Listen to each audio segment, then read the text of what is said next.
बाबासाहेब आंबेडकरांनी चळवळीसाठी कशा पद्धतीनं अर्थकारण उभं करायचं याचं उदाहरण आपल्या समोर ठेवलेलं आहे. महाडच्या 14 तळ्याचा सत्याग्रह ज्यावेळेस करायचा होता त्यावेळेस बाबासाहेब आंबेडकरांनी तुकाराम महाराजावरती नाटक बसवलं.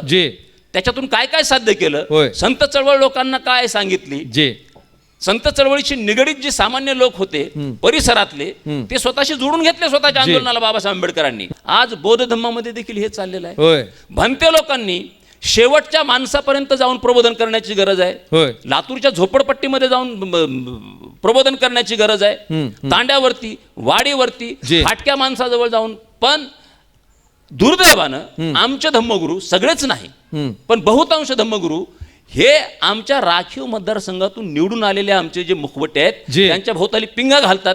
बरीचशी ओबीसी मंडळी जयंतीमध्ये सामील झालेली होती आणि तिथं गाणं लावलं यांनी, चौकात आले महाराजच्या आणि पळून गेले बाराचे. जे वाईट आहे. ही कुठली दिशा आहे? म्हणजे आमचे जे गायक आहेत, पूर्वी वामनदादा कर्डक असतील, भीमरावजी कर्डक असतील किंवा अन्य त्यांचे साथीदार असतील, बाबासाहेब आंबेडकरांच्या विचाराचं वाण घेऊन प्रबोधन त्यांनी केलं. गावपाड्यामध्ये शेवटच्या माणसापर्यंत बाबासाहेबांचा विचार नेला. परंतु हळूहळू या गायकांचं आणि गायन जे कवी लोक आहेत त्यांचं व्यावसायिकरण झालं. कवी पुरस्कारासाठी लिहू लागले आणि गायक आहेत ते पैशासाठी कार्यक्रम करू लागले. ज्या पद्धतीनं मराठवाड्यामध्ये जयंतीवरती हल्ले होतात सर, त्याच पद्धतीनं मराठवाड्यामध्ये पोट जातीवाद आहे. त्याच पद्धतीनं मराठवाड्यामध्ये तुम्ही औरंगाबाद सारख्या म्हणजे छत्रपती संभाजीनगर शहरामध्ये जर तुम्ही गेलात तर जगाच्या पाठीवर कुठेही नाही अशा पद्धतीचा एक विदर्भ मराठवाडा असाही भेद आहे. आपण काय करतो, नेहमी जातीवादाचा जो आरोप आहे तो हिंदू धर्मावरती करतो, हिंदू धर्मातल्या लोकांवरती. बाबासाहेब आंबेडकरांनी वेटिंग फॉर द विजामध्ये सांगितलेलं आहे की हिंदू जातीवाद करतो म्हणून पारशी लोकांनी माझ्याशी जातीवाद केला. हिंदू जातीवाद करतो म्हणून देवगिरीला मुस्लिम लोकांनी माझ्याशी जातीवाद केला, माझ्या मित्रांशी जातीवाद केला. तर या विविध धर्मामध्ये ही जात आली कुठून? आम्ही विचारवंत लोकांना जयंतीमध्ये भाषण देण्यासाठी बोलावतो, परंतु हे कोण विचारवंत लोक आहेत? हे पोपट आहेत, लक्षात घ्या. यांचं आंबेडकरवादाशी चळवळीशी काहीही घेणं देणं नाही. मोठमोठ्या बिदाग्या घेतात. तुम्हाला उदाहरणं सांगायला हरकत नाही. ज्यांना आम्ही मोठमोठ्या बिदाग्या देऊन बोलत होतो आणि करमणूक करत होतो ती 1 महिना गेली शिवसेनेमध्ये, बरोबर, आणि दुसरा पोपट गेला राष्ट्रवादीमध्ये. पण आम्ही फिरून नामदेव ढसाळांकडे बघितलं का? आज अर्जुन डांगळे असतील, जवी पवार असतील, हे कुठल्या परिस्थितीमध्ये जगतायत? समाज त्यांना किती आर्थिक मदत करतो? म्हणजे आमचा हा दुटप्पीपणा आहे, याच्यावर चिंतन होणार आहे का नाही? बहुत अच्छे सर. धन्यवाद.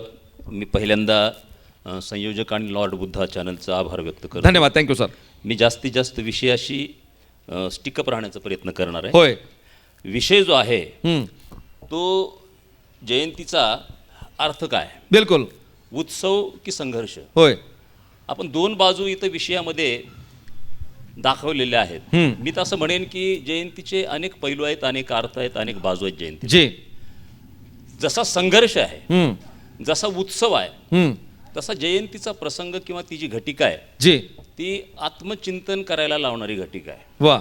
इतर धर्मामध्ये ज्या पद्धतीनं कन्फेशन आहे, बिलकुल, चर्चमध्ये जाऊन लोक कन्फेस करतात स्वतः.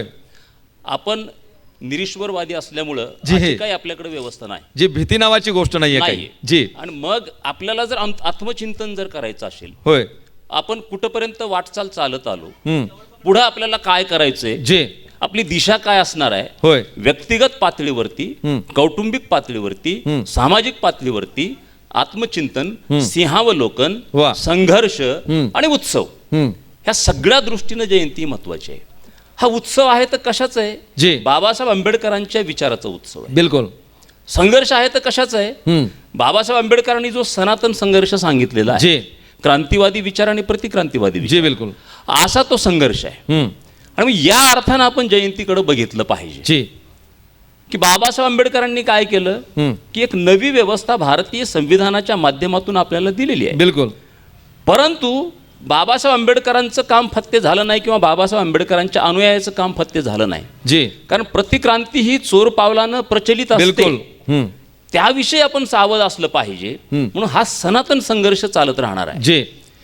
मुद्दा माझा असा आहे की ज्या पद्धतीनं आम्ही प्रगती केलेली आहे, बिलकुल, ज्या पद्धतीनं आम्ही एक ओळख निर्माण केलेली आहे, ज्या पद्धतीने आम्ही मिरवतोय की आमच्याकडे आज अधिकारी आहेत, वकील आहेत, डॉक्टर आहेत, विचारवंत आहेत, त्याच पद्धतीनं बरचसं काम करणं हे शिल्लक आहे.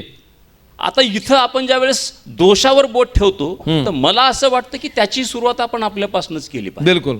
ज्या पद्धतीनं मराठवाड्यामध्ये जयंतीवरती हल्ले होतात सर, जे त्याच पद्धतीनं मराठवाड्यामध्ये पोट जातीवाद आहे.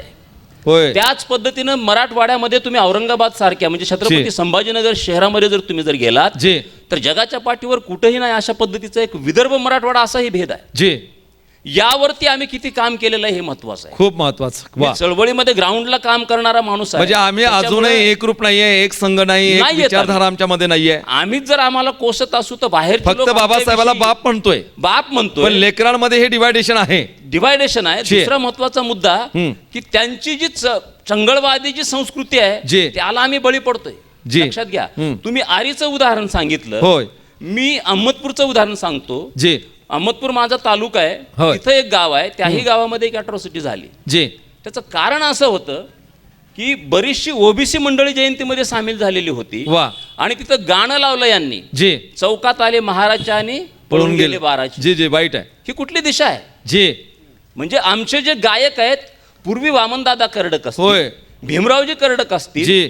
किंवा अन्य त्यांचे साथीदार असतील, जे बाबासाहेब आंबेडकरांच्या विचाराचं वाण घेऊन प्रबोधन त्यांनी केलं. जे हे चित्रपट गावपाड्यामध्ये शेवटच्या माणसापर्यंत बाबासाहेबाचा विचार नेला. जे परंतु हळूहळू या गायकांचं आणि गायन जे कवी लोक आहेत जे. त्यांचं व्यावसायिकरण झालं.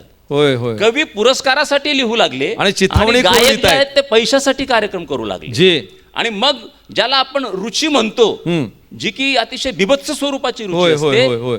तीच खऱ्या अर्थानं तिला एक्सप्लॉइट करण्याचं काम गीतातून आणि संगीतातून होत जी, आहे. बिलकुल. त्याच्यामुळे एक विचित्र प्रश्न आमच्यामध्ये निर्माण होत आहेत. म्हणजे पूर्वी आंबेडकरी जलसाला होय. एक त्यागाची एक झालर होती, संदर्भ बिलकुल. होता, जी. एक कमिटमेंट होती. होय. गाव पाड्यामध्ये लोक चालत जायचे आणि प्रबोधनाचे कार्यक्रम करायचे. बिलकुल. कुठलीही पैशाची अपेक्षा ठेवायची जी. नाही.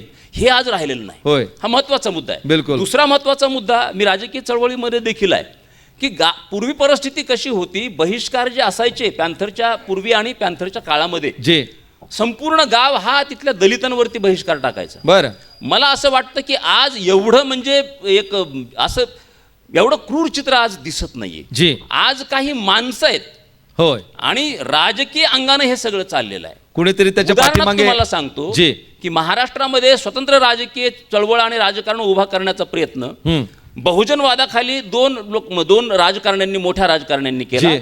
मान्यवर कांशीरामजी असतील आणि बाळासाहेब आंबेडकर असतील. जे आणि गणित असं मांडलं की गावगाड्यामधले, खेड्यातले, वाडी तांड्यावरचे जे ओबीसी आहेत जे. त्यांना दलितांशी जोडायचं, बिलकुल. त्यांना आदिवासींशी जोडायचं. होय. आणि एक मोठी एकमुष्ट अशी बांधणी करायची आणि राजकीय पर्याय उभा करायचा. वा. ज्यावेळेस ही चळवळ सुरुवात झाली त्यावेळेस ही चळवळ मोडीत काढण्यासाठी एक यंत्रणा सुसज्ज झाली. जे दुर्दैवानं ज्यांना आम्ही पुरोगामी म्हणतो त्या पक्षाचे गावखेड्यातले जे धेंड होते जे. ते काय करायचे की दलितांपासून ओबीसी वेगळे करण्यासाठी जे. झेंड्याचा प्रश्न निर्माण करायचे, होय होय होय. विहाराच्या जागेचा प्रश्न निर्माण करायचे. व्हायचं असं, मग निळा झेंडा असलेले हे जे दलित मंडळी, सगळी जी मंडळी आहे, बौद्ध मंडळी, जे. ही एका बाजूला व्हायची आणि बाकी लोक दुसऱ्या बाजूला व्हायचे. जे. असं बायफर्गेशन व्हायचं आणि हे त्यांच्या सोयीचं होतं. म्हणजे मुद्दा असा आहे की पूर्वीचे जसे सामाजिक बहिष्कार होते, होय. आता हे घडवून आणलेले बहिष्कार आहेत. जे जे असं जरी असलं तरी चित्र हे आशादायी आहे. जी. कारण तुम्ही जर बघितलं तर सामान्य माणसाला त्याच्याशी काही घेणं देणं नाही. बिलकुल. त्या गावगाड्यातला सामान्य ओबीसी जी. त्याला काहीच घेणं देणं नाही. बिलकुल. आणि आज ओबीसीची जी मुलं आहेत ती शिकतायत, बाबासाहेब आंबेडकर वाचतायत. बिलकुल. तुम्ही जर बघितला तो ढोणे नावाचा धनगर समाजाचा जो होय. पोऱ्या आहे, ज्यावेळेस तो युपीसी मध्ये सिलेक्ट होतो, जी. तो बाबासाहेब आंबेडकरांची आठवण करतो. तो एवढंच नव्हे तर जे पुरोगामी मराठे आहेत त्यांनी संभाजी ब्रिगेडच्या माध्यमातून, जी. त्यांनी मराठा सेवा संघाच्या माध्यमातून बिलकुल. जे सामाजिक काम केलेलं आहे, जी चळवळ केलेली आहे, जी. त्याची फलनिष्पत्ती अशी झाली जी. की आज जे धर्मांध लोक सत्तेमध्ये आहेत जी. ते जे प्रयत्न करतायत इथं दंगली घडवण्याचे, जी. ते प्रयत्न थांबले. कशामुळं? एका बाजूने ह्या मंडळीनं मोठं प्रबोधन वा. मराठा तरुणांमध्ये केलेलं जी. आहे. पण चित्र आशादायी जरी असलं तरी बरचसं काम होणं बाकी आहे. वा. आम्ही विचारवंत लोकांना जयंतीमध्ये भाषण देण्यासाठी बोलावतो, जे परंतु हे कोण विचारवंत लोक आहेत? हे पोपट आहेत, लक्षात घ्या. जे यांचा आंबेडकरवादाशी चळवळीशी काहीही घेणं देणं नाही. मोठमोठ्या बिदाग्या घेतात. तुम्हाला उदाहरणं सांगायला होय. हरकत नाही. जे जे ज्यांना आम्ही मोठमोठ्या बिदाग्या देऊन बोलत होतो आणि करमणूक करत होतो, होय. ती 1 महिना गेली शिवसेनेमध्ये, बरोबर. आणि दुसरा पोपट गेला राष्ट्रवादीमध्ये. जे जे जे जे पण आम्ही फिरून नामदेव ढसाळांकडे बघितलं का? वा. त्यांची आर्थिक परिस्थिती काय आहे? जे आम्ही फिरून राजाभाऊ ढालेंकडे बघितलं का? एवढा प्रचंड मोठा हिमालयासारखा माणूस हा, जी. विचारवंत मोठा, एवढा त्यागी माणूस, होय. ते कशा पद्धतीमध्ये हालाखीमध्ये जगत होते. जी. आज अर्जुन डांगळे असतील, होय. जवी पवार असतील, बरोबर. हे कुठल्या परिस्थितीमध्ये जगतायत, समाज त्यांना किती आर्थिक मदत करतो. जी. वा. म्हणजे आमचा हा दुटप्पीपणा आहे, याच्यावर चिंतन होणार आहे का नाही? बहुत अच्छे सर. म्हणून ज्यांना आम्ही प्रोजेक्ट करतो विचारवंत म्हणून, जी. हे देखील सत्ताधाऱ्यांचे पोपट आहेत, जी. हे आपण लक्षात घेतलं पाहिजे. आणि या अनुषंगानं प्रबोधन होणं मला वाटतं आवश्यक आहे. या अनुषंगानं आत्मचिंतन होणं आवश्यक आहे. जयंतीचे कार्यक्रम याच्यासाठी महत्वाचे आहेत. जी. दुसरी अतिशय महत्वाची गोष्ट, आपण काय करतो, नेहमी जातीवादाचा जो आरोप जी. आहे तो हिंदू धर्मावरती करतो, हिंदू धर्मातल्या लोकांवरती. बाबासाहेब आंबेडकरांनी वेटिंग फॉर द विजामध्ये सांगितलेलं आहे की हिंदू जातीवाद करतो म्हणून पारशी लोकांनी माझ्याशी जातीवाद केला. जी. हिंदू जातीवाद करतो म्हणून देवगिरीला मुस्लिम लोकांनी माझ्याशी जातीवाद केला, माझ्या मित्रांशी जातीवाद केला. होय. तर या विविध धर्मामध्ये ही जात आली कुठून? जी. वैदिक धर्माचं जे जातीवादाचं विष आहे ते भारतातल्या धमन्यामध्ये पोहोचलेलं आहे, आमच्यामध्ये देखील आहे. होय. संपूर्णतः ते संपलेलं नाही. याच्यावर काम होत नाही. काम कुठं होतं? काम अशा उत्सवावर होतं की ज्याची फलनिष्पत्ती आंबेडकरी दृष्टिकोनातून शून्य आहे. जी. अजूनही आम्ही सेवाभावी कामं करतो जी. आणि याच्यासाठी राजकीय लोकांशी संगनमत करून जी. मोठमोठ्या बिदाग्या घेतून त्यातून होय. कार्यक्रम करतो. कार्यक्रमाची दिशा चुकते. क्या बात. एवढंच नव्हे, ज्यांच्या हातामध्ये धम्माचे सूत्र आहेत अशा भंते लोकांची बाबासाहेब आंबेडकरांनी जी. धर्मसंस्था आणि राजकीय संस्थेचा जो सनातन एकोपा असतो किंवा जी जी. एकजूट असते, युती असते, ती नाकारलेली आहे. पण दुर्दैवानं आज बौद्ध धम्मामध्ये देखील हे चाललेलं आहे. होय. भंते लोकांनी शेवटच्या माणसापर्यंत जाऊन प्रबोधन करण्याची गरज आहे. होय. लातूरच्या झोपडपट्टीमध्ये जाऊन प्रबोधन करण्याची गरज आहे. तांड्यावरती, वाडीवरती, जी. फाटक्या माणसाजवळ जाऊन. पण दुर्दैवानं आमचे धम्मगुरू, सगळेच नाही पण बहुतांश धम्मगुरू हे आमच्या राखीव मतदारसंघातून निवडून आलेले आमचे जे मुखवटे आहेत जी. त्यांच्या भोवताली पिंगा घालतात, होय. याच्यासाठी की त्यांच्याकडनं मोठमोठ्या बिदाग्या त्यांना मिळतात. होय. हे जे चित्र आहे हे आंबेडकरवादाला अभिप्रेत होतं का?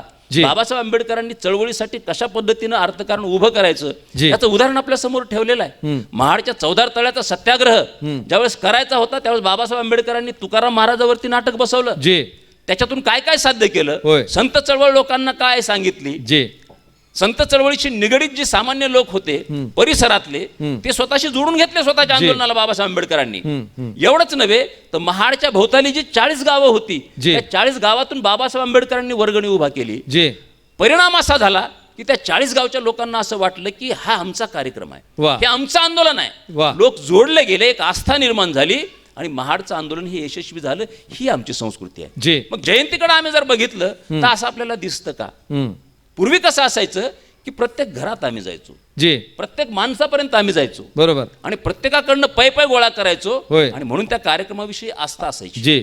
तर हे चित्र राहिलेलं नाही. मला असं वाटतं की या सगळ्या विसंगत्या आम्ही दूर कराव्या लागतील. वा. आणि जो सनातन प्रश्न आहे की हा जो संघर्ष आहे आणि जी मानसिकता आहे जी. ही फक्त केवळ आणि केवळ जातीय मानसिकता आहे, लक्षात अच्छा. घ्या. आणि जाती अंतावर काम कमी होते जी. याकडे मी लक्ष वेधू इच्छितो. आणि म्हणून त्या दृष्टीने मला असं वाटतं की तुम्ही हा जो विषय ठेवलेला जी. आहे तो अतिशय महत्वाचा विषय आहे. क्या बात. त्या अनुषंगानं प्रबोधन लातूरमध्ये होतंय आणि संपूर्ण महाराष्ट्रात होतंय. जी. की मला एक कार्यकर्ता आणि अभ्यासक म्हणून जे वाटलं मी आपल्या समोर ठेवलेलं. बहुत अच्छा, धन्यवाद. बहुत जय अच्छा. भीम. जोरदार टाळ्या होऊन जाऊ द्या. बंधूजनो, खूप छान मांडणी या ठिकाणी प्राध्यापक युवराज धसवाडीकर सरांनी केलेली आहे. आप देख रहे हैं लॉर्ड बुद्धा टीवी.